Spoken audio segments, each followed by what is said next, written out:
अगर अष्टावक्र से तुम ये पूछोगे कि आप कहते हो अभी अभी हो सकती मुक्ति, तो कर्मों का क्या होगा?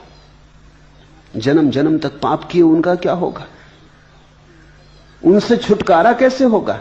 अष्टावक्र कहते हैं तुमने कभी किए ही नहीं। भूख के कारण शरीर ने किया होगा कुछ, प्राण के कारण प्राण ने किया होगा कुछ, मन के कारण मन ने किया होगा कुछ। तुमने कभी कुछ नहीं किया, तुम सदा से असंग अकर्म में हो। कर्म तुमसे कभी हुआ नहीं, तुम सारे कर्मों के दृष्टा हो। इसलिए इसी क्षण मुक्ति हो सकती। ख्याल करना, अगर कर्मों के सारे जाल को हमें तोड़ना पड़े तो शायद मुक्ति कभी भी ना हो सकेगी, असंभव। अनंत काल में हमने कितने कर्म किए, उनका कुछ लेखा जोखा करो। अगर उन सब कर्मों से छूटना पड़े तो उन कर्मों से छूटने में अनंत काल लगेगा, और ये जो अनंत काल छूटने में लगेगा, इसमें भी तुम बैठे थोड़ी रहोगे, कुछ तो करोगे। तो कर्म तो फिर होते चले जाएंगे, तो ये श्रृंखला तो अंतहीन हो जाएगी। इस श्रृंखला का तो कोई कभी समाप्ति आने वाली नहीं, इसमें से कोई निष्कर्ष आने वाला नहीं। अष्टावक्र कहते हैं अगर कर्मों से मुक्त होना पड़े फिर मुक्ति होती हो तो मुक्ति कभी होगी ही नहीं। लेकिन मुक्ति होती है। मुक्ति का होना इस बात का सबूत है कि आत्मा ने कर्म कभी किए ही नहीं। ना तो तुम पापी हो, ना तुम पुण्यात्मा हो, ना तुम साधु हो, ना तुम असाधु हो, ना तो कहीं कोई नरक है और ना कहीं कोई स्वर्ग है। तुमने कभी कुछ किया नहीं, तुमने सिर्फ सपने देखे, तुमने सिर्फ सोचा है। तुम भीतर सोए रहे, शरीर करता रहा। जिन शरीरों ने कर्म किए थे वो जा चुके, उनका फल तुम्हारे लिए कैसा? तुम तो भीतर सोए रहे, मन ने कर्म किए, जिस मन ने किए वो प्रतिपल जा रहा है। मैंने सुना है एक भूतपूर्व महाराजा ने देखा कि ड्राइंग रूम गंदा है, तो नौकर झनकू को डांटा, कहा बैठक में मकड़ी के जाले लगे, तुम दिन भर क्या करते हो? झनकू ने कहा हुजूर, जाला कोनो मकड़ी लगाई होई, हम तो अपन कोठरिया में ओंघात रहे। तुम तो ओंघाते रहे भीतर, जाला कोनो मकड़ी लगाई होई। शरीर ने जाले बुने, मन ने जाले बुने, प्राण ने जाले बुने। तुम तो सोए रहे। जागो, जागते ही तुम पाओगे तुमने तो कभी कुछ किया नहीं। तुम तो करना भी चाहो तो कुछ कर नहीं सकते। अकर्म तुम्हारा स्वभाव है, अकर्ता तुम्हारी स्वाभाविक दशा है। तू असंग, क्रिया शून्य, स्वयं प्रकाश और निर्दोष है। ये सुनी घोषणा, तू निर्दोष है। तो जो कुछ तुम्हें सिखाया हो पंडितों ने, पुरोहितों ने, फेंको। तुम निर्दोष हो। उनकी सिखावन ने बड़े खतरे किए, तुम्हें पापी बना दिया, तुम्हें हजार तरह की बातें सिखा दी कि तुम ऐसे बुरे हो, तुमने दीनता भर दी और अपराध का भाव भर दिया। तुम निर्दोष हो, निरपराधी हो। तेरा बंधन यही है कि तू समाधि का अनुष्ठान करता है। इस वचन की क्रांति तो देखो। तेरा बंधन यही है कि तू समाधि का अनुष्ठान करता है, कि तू आयोजन करता है कि समाधि कैसे फले, फूल कैसे लगे ध्यान के, मुक्ति कैसी हो, अनुष्ठान। ते बंधा ही समाधिन अनुतिष्ठसी, यही तेरा बंधन है। उठा तलवार बोध की और काट दे। तो यहां तुम्हें साफ हो जाएंगी दो बातें कि योग का एक मार्ग है और बोध का बिल्कुल दूसरा मार्ग है। बोध के मार्ग का प्राचीन नाम है सांख्य। सांख्य का अर्थ होता है बोध, योग का अर्थ होता है साधन।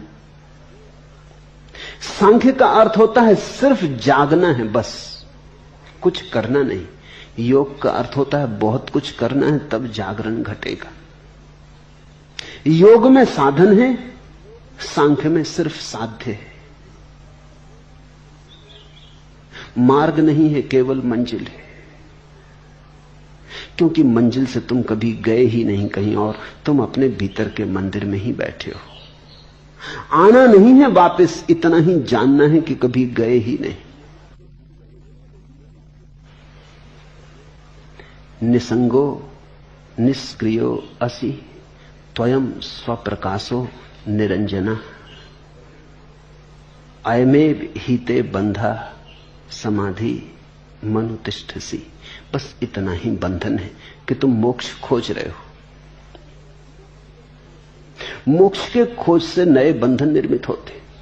एक आदमी संसार में बंधा है, फिर घबरा जाता है तो मोक्ष खोजने लगता है, तो इधर से घर द्वार छोड़ता है, परिवार छोड़ता है, धन दुकान छोड़ता है, फिर नए बंधनों में बन जाता। साधु हो गया, अब ऐसे उठो, ऐसे बैठो, ऐसे खाओ, ऐसे पियो, अब नए बंधन अपने चारों तरफ रच लेता है।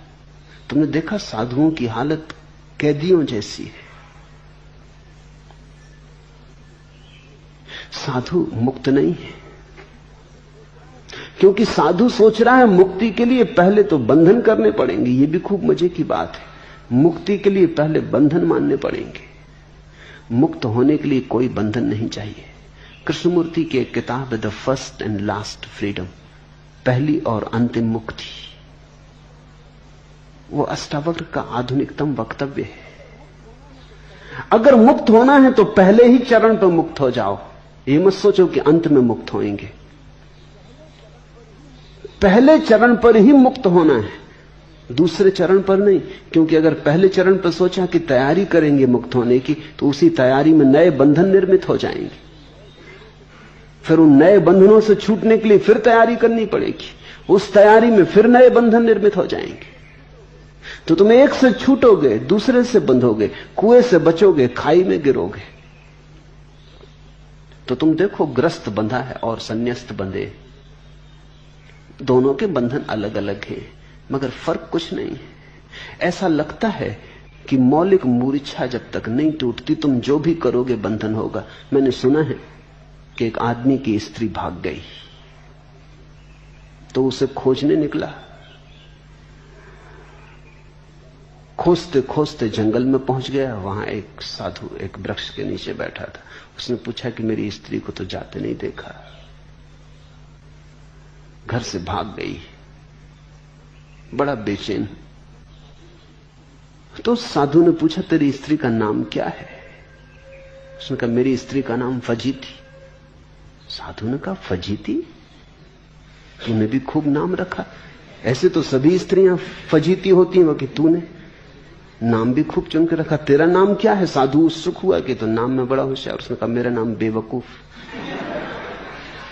वो साधु हंसने लगा।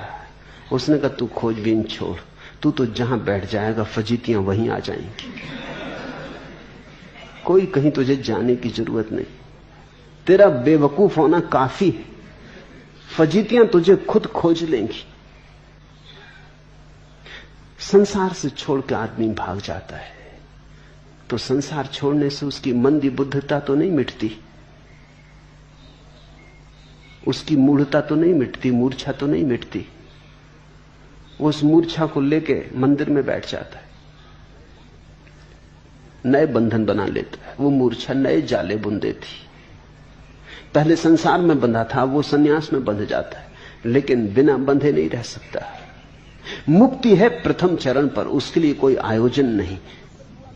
आयोजन का मतलब हुआ कि अब आयोजन में बंधे, इंतजाम किया तो इंतजाम में बंधे, फिर इससे छूटना पड़ेगा। तो ये कहां तक चलेगा? ये तो अंतहीन हो जाएगा।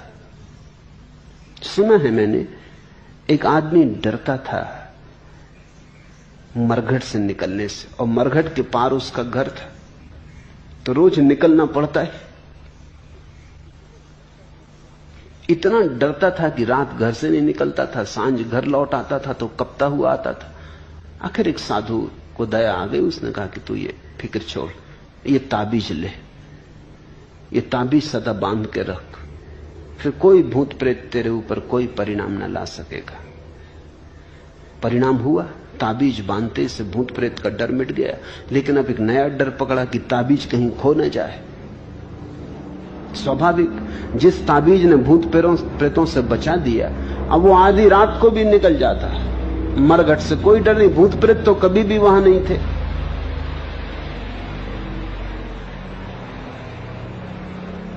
अपना ही डर था। ताबीज ने डर से तो छुड़वा दिया, लेकिन नया डर पकड़ गया कि ताबीज कहीं खो न जाए। तो स्नान गृह में भी जाता तो ताबीज लेके जाता, बार बार ताबीज को टटोल के देख लेता। अब वो इतना भयभीत रहने लगा कि रात सोए तो डरे कि कोई ताबीज ना खोल ले, कोई ताबीज चुरा ना ले जाए, क्योंकि ताबीज उसकी जिंदगी हो गई। डर अपनी जगह कायम रहा, भूत का न रहा तो ताबीज का हो गया। अब अगर कोई इसको ताबीज की जगह कुछ और दे दे तो क्या फर्क पड़ने वाला है? इस आदमी की भयभीत दशा तो नहीं बदलती। भूत का थोड़ी प्रश्न है, भय का प्रश्न है। तो तुम भय को एक जगह से दूसरी जगह हटा सकते हो।